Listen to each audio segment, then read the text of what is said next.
Nešto kažem, ovaj pravilnik iz 2018. identičan je pravilniku još kada sam ja dolazio u službu bezbednosti, jeste da je tada bilo zabranjeno da imate bilo kakvu tetovažu na svom delu tela.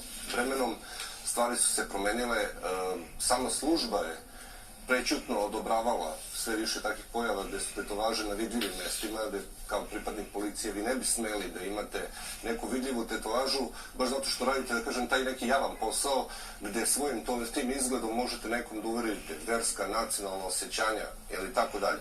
Znači, tu je napravljen jedan veliki propust koji je napravljen.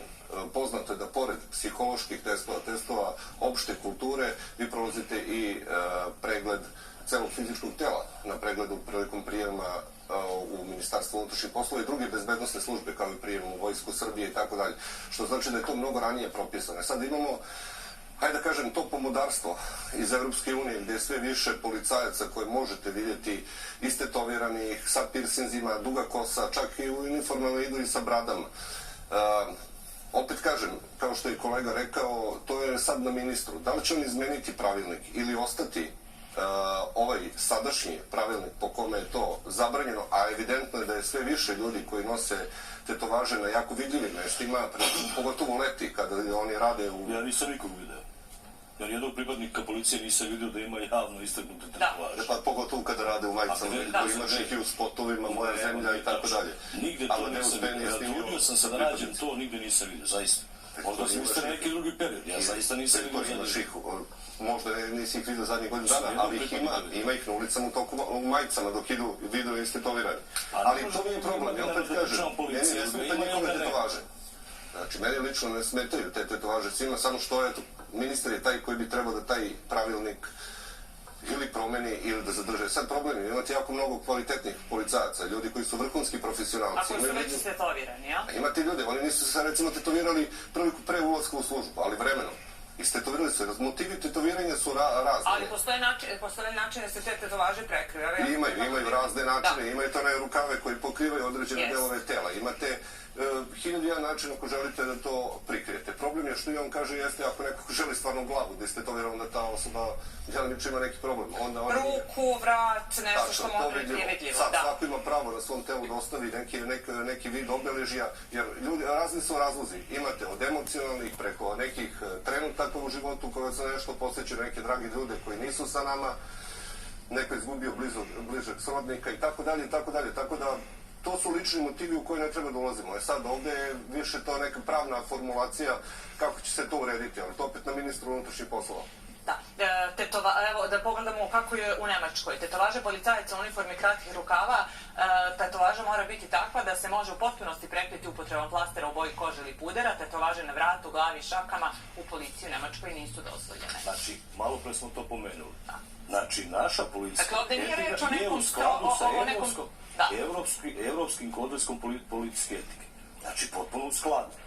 Nijedan naš pravilnik, ni zakon o policiji, ni naši kodeksi nisu van evropskih kodeksa evropskih pravila. Taj evropski kodeks je donet još 2001. godine. Znači, sve države u Evropi imaju to ograničenje. Što bi rekli, nema slobode bez zakona.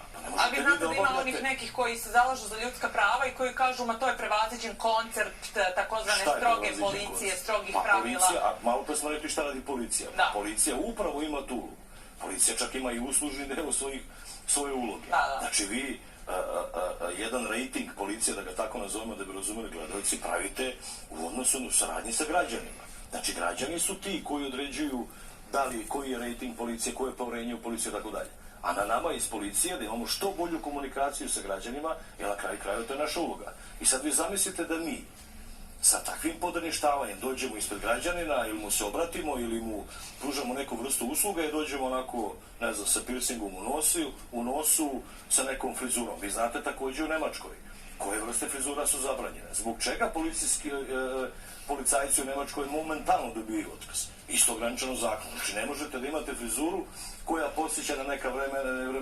Ali mi imamo danas i sukob mišljenja generacija. Mlađi ljudi smatraju tetoviranje i te piercinge kao slobodu neku svog izražavanja, bar ono što često psiholozi sami, baš su bilo dosta tema na televiziji vezano za to tetoviranje, pa su i razni psiholozi i psihijatri govorili o tome, gde mladi ljudi kad ih pitaju zašto ste toliko istetovirani i čemu sve to, oni to doživljaju neki vid slobode na svom telu, dok starija populacija, znači generacija srednjih godina i stariji ljudi to gledaju kao skrnavljenje tela. Ako uzmemo s aspekta religijskih stavova, poput Srpske pravoslavne crkve, Islamske zajednice, Rimokatoličke crkve, sve tri vere propagiraju da su protivnici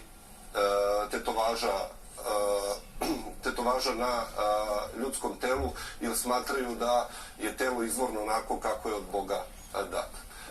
Znamo li poreklo tetovaža da su to većinom bile paganska obeležja iz domena nekih plemena kao što su Maja, Aboriđani i tako dalje, da je Britanija u vreme kada je pronašla novi kontinent koji je danas poznat kao Australija, osuđenike za najteža krivična dela, silovanje, ubistvo, krađe, prostituciju, označavala tetovažama i slali ih u današnju Australiju.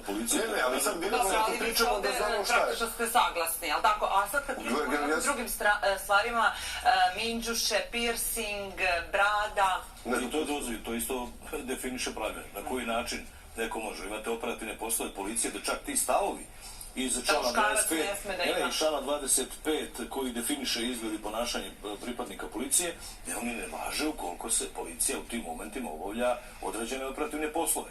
Znači sve je to dozvoljeno. Ovo što prvi 5 tačaka definiše da nije, ako se radi o operativnim nekim poslovima policije, naravno to se neće uzimati u obzir. Sa druge strane, isto je navedeno na koji način mogu da se nose minđuše, na koji način mogu da se nose brkovi. U evropskim zemljama je to isto drugačije definisano.